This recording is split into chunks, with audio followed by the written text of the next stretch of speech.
Hello, everybody, and welcome back to Early Stage PM. This is Marvin, and I'm so glad you're back. If you have taken in my advice and you have done the steps that we spoke about in our last video to land your first APM job at an early stage company, then did it work? I'm curious. Let me know in the comments below. But if it did, I want to take this further and I want to continue this series and I want to tell you about how you could ace your interview as part of your next step and probably some tips and tricks to look for as someone who's interviewed dozens and dozens of APM and PM profiles. I think I can offer some insight and insider's knowledge on what you should do before your interview. For those for whom the value deck didn't work and maybe you didn't get founders respond, I hear you. But what you need to do is take a break, rinse and repeat. Because if a founder looks at your value deck and still doesn't choose to at least contact you or have a call with you, I think you're better off. Maybe you just dodged a bullet there. So, all good. All right, let's dive straight into this video. So, number one, before you start the call, know the ins and outs of the company. Know everything that you possibly can. Try to study the org structure from LinkedIn itself. Understand the descriptions, understand your description and what you're applying for. Really read the job posting. Oftentimes at early stage companies, a job description is custom written and custom built for a candidate or a very specific niche requirement. So make sure you fully understand what you're applying for. Do your research on the company itself. It could start with just checking their social media.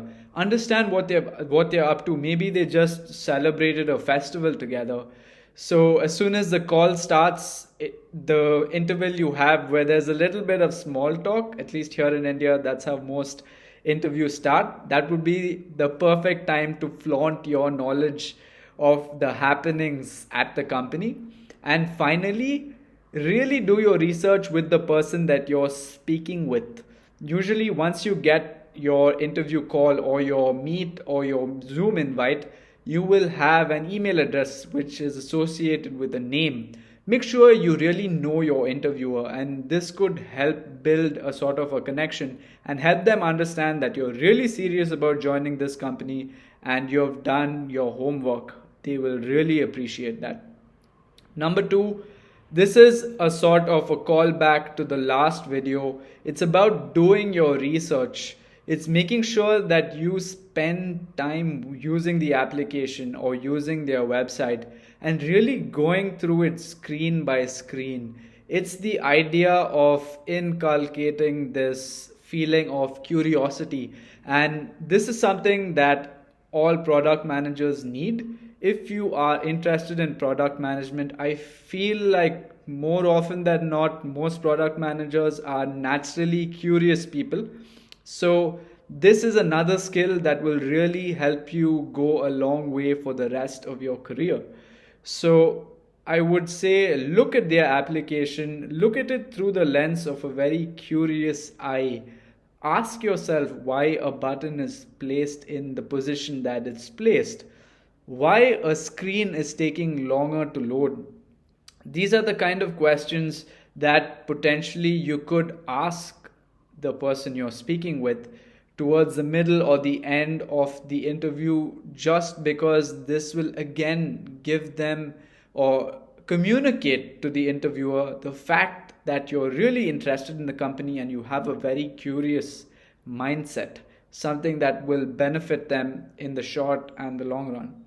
So spend time with the application on the website. There are no two ways about it. If you already enjoy the sector, this would be a breeze. So make sure that you're really looking at the application and scrutinizing every screen. Number three, throughout the interview, be yourself. Now, I want to make this very clear, and I really want to stress upon this. just because you are applying for an APM position, you're applying for an associate position, which is an entry level position more often than not. And people do not really expect you to come with a ton of product knowledge. They expect all of the innate characteristics and qualities that will make you a real big success at the company. They don't expect you to have the best product metrics or the best PRDs or the best design sense just yet. They just need to know that you're diligent, you're curious, you have a high agency mindset, and you're ambitious. And this is why I recommend that you don't try to use very large words or things that you don't completely understand, because that's not something that they are measuring or gauging you by. They are measuring or gauging you by yourself, be your personality, your presence.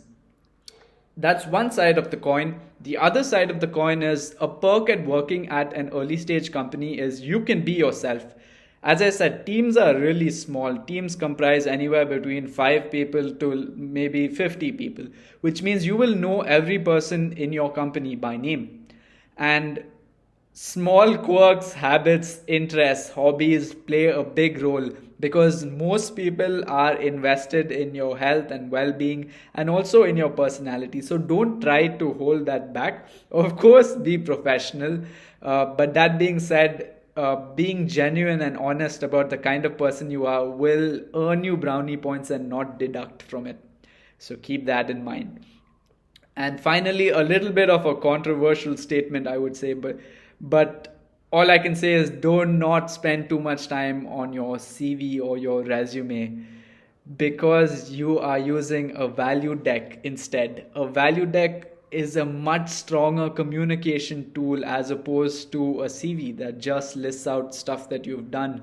It doesn't actually show them the process that you took and the end results. Whereas a value deck does, and it puts it in context for the company, because a value deck is custom built for a specific company and their own needs.